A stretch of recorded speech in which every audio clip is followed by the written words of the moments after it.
मनुष्यचित कार्य नुहे।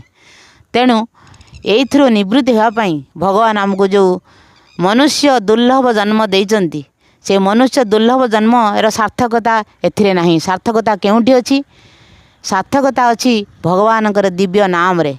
तेणु कहुई हरे नाम हरे नाम ही केवलम कलौ नास्तेव नास्तेव गति अन्यथा।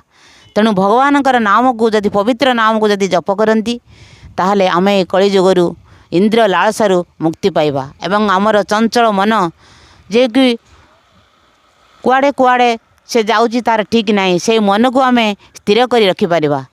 तेणु आमे चारोटी नियम एवं 10 विध नाम अपराध रु मुक्ति हो परिबा।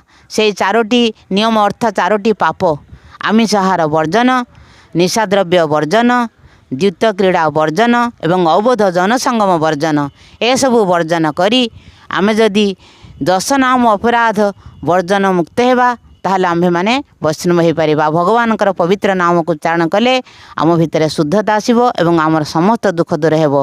सेही 10 नाम अपराध हेउची जे भगवानकर पवित्र नाम जो माने प्रचार करचंती साधुगुरु वैष्णव मानकु निंदा न करिबा एवं कौनसी वैदिक शास्त्र पुराण को निंदा न करिबा एवं गुरु आध्यात्मिक गुरुदेवंकर आदेश को आम अवमानना न करिबा एवं हरे कृष्ण महामंत्र जप करी मध्य आमे ताकू काल्पनिक मन करिबा।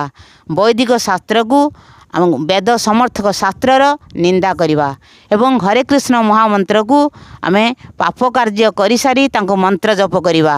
ए सब कले हमर अपराध होता है। तेणु हरे कृष्ण महामंत्र जप करिया पूर्वरु समस्त शुद्ध शरीर मन एसबू शुद्ध करने को पड़ो एवं जो माने हरे कृष्ण नाम महामंत्र को काल्पनिक बोली मन करुँच से बहुत बड़ अपराध करते। तेणु हरे कृष्ण महामंत्र होती भगवान पवित्र नाम, राधा कृष्णकर पवित्र नाम।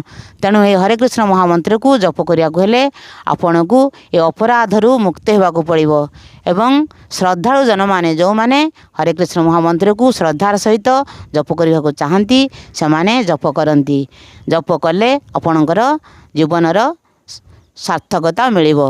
तेणु आमे माने से हरे कृष्ण महामंत्र को शुद्धभूत भाव में जप करवा, मस्तक तिलक धारण करवा, कंठरे तुलसी माला धारण पूर्वक आम जदि महामंत्र जप करवा एवं ये चारोटी पाप एवं 10 नाम अपराध मुक्ति हो जप करवा ताहले आमे समस्त कर्मरु समस्त पापरु मुक्ति पाइबा एवं मृत्यु परे आमे भगवत धाम को जीवा एथिरे संदेह नहीं। जगत गुरु श्री प्रभुपाद की जय। पतित पावन गुरु महाराज की जय। निताय गौर प्रेमानंदे। हरि हरि बोल।